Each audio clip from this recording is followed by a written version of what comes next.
Hello Virgo, Sun, Moon, Rising and Venus signs. Kamusta kayo?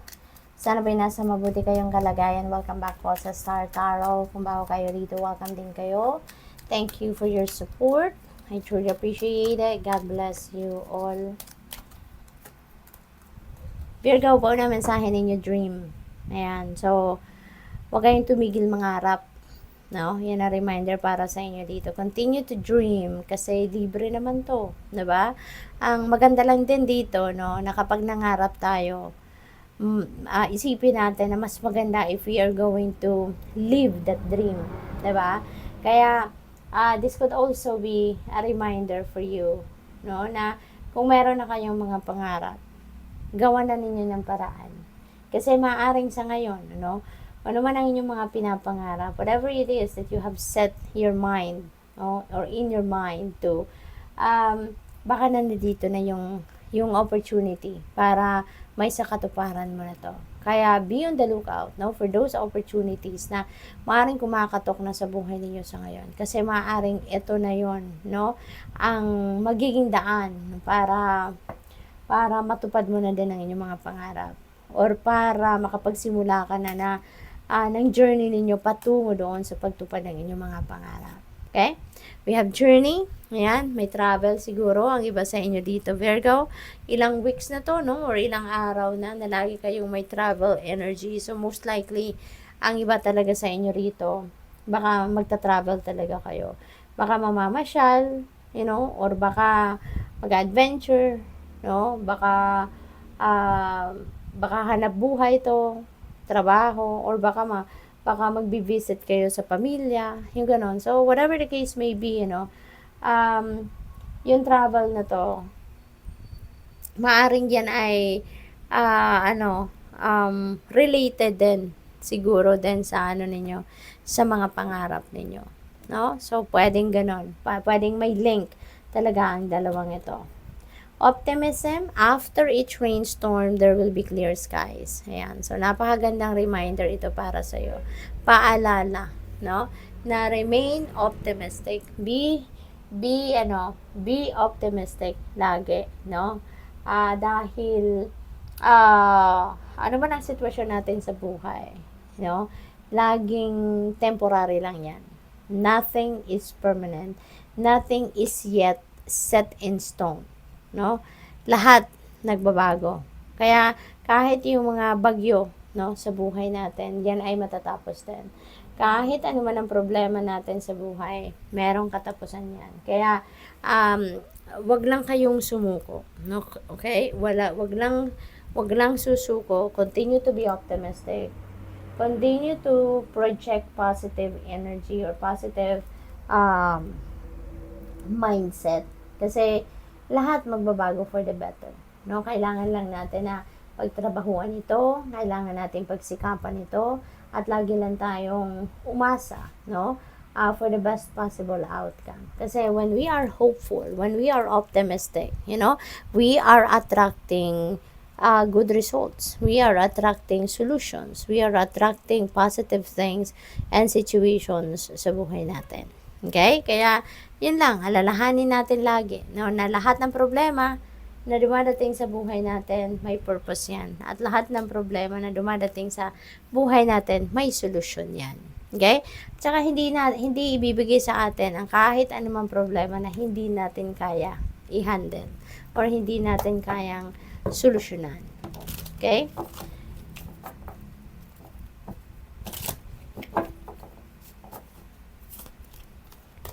So, we have star. Yan, napakaganda. Nanggagaling kayo. Yung energy na to, nanggagaling kayo sa isang chaotic situation, sa isang problematic situation. And, ang maganda rito, you are going to manage to overcome. Kaya magtatagumpay kayo. Pagtatagumpayan ninyo ang kung ano man ang problema na maaaring pinagdadaanan ng iba sa inyo sa ngayon. You are heading towards a new direction dito. Merong new beginning energy ito. Meron kayong bagong path na pupuntahan, no? And maybe because yan din yung parang premyo din sa inyo ng Divine Universe, no?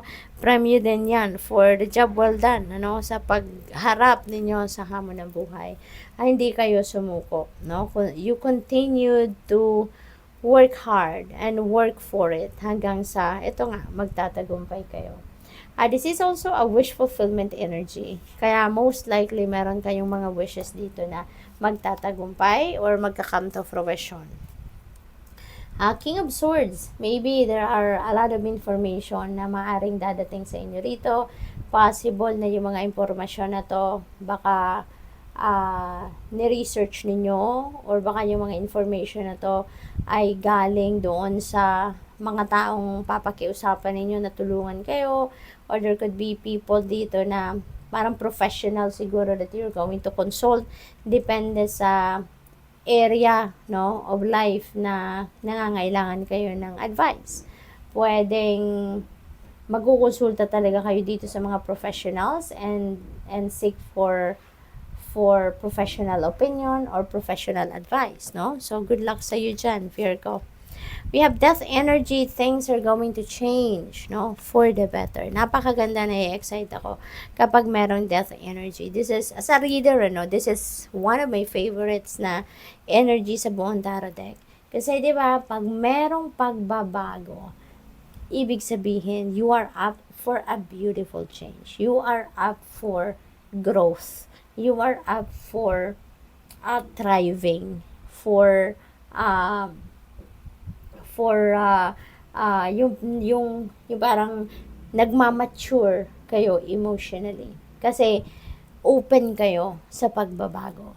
At para sa akin, ano, as a reader, yung pagbabago is very exciting. Kasi, ibig sabihin, meron kang isasarang pinto sa buhay ninyo, no? At meron kang papapasuking bago, or meron kang bubuksang bagong pinto. And that is very exciting, hindi ba? When there is someone new or something new sa buhay natin, di ba, nakaka-excite yun.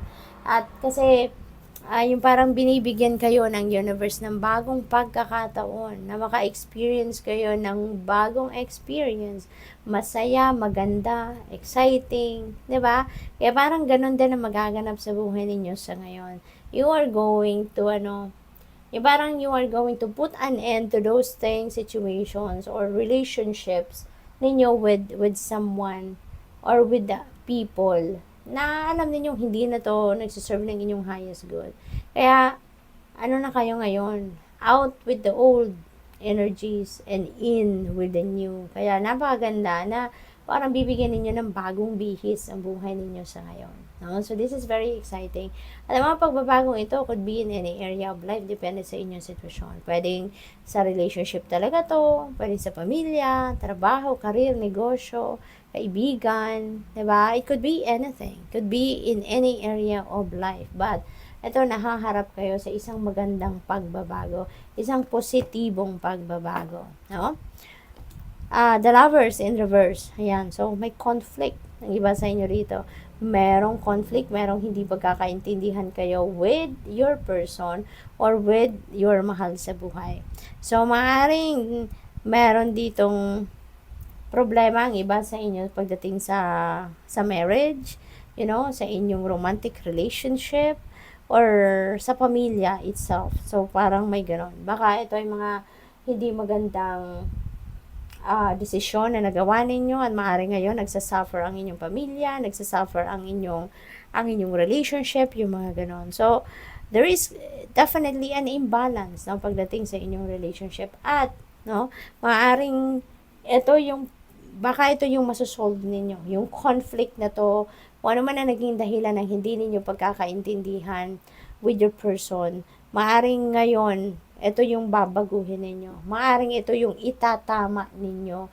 Maaring ito yung bibigyan ninyo ng pagkakataon para mabago for the better, ang inyong samahan. Baka magre-reconcile na kayo, or baka maaayos na ninyo yung kung ano man ang problema rito, or kung ano man ang hindi ninyo pagkakaintindihan.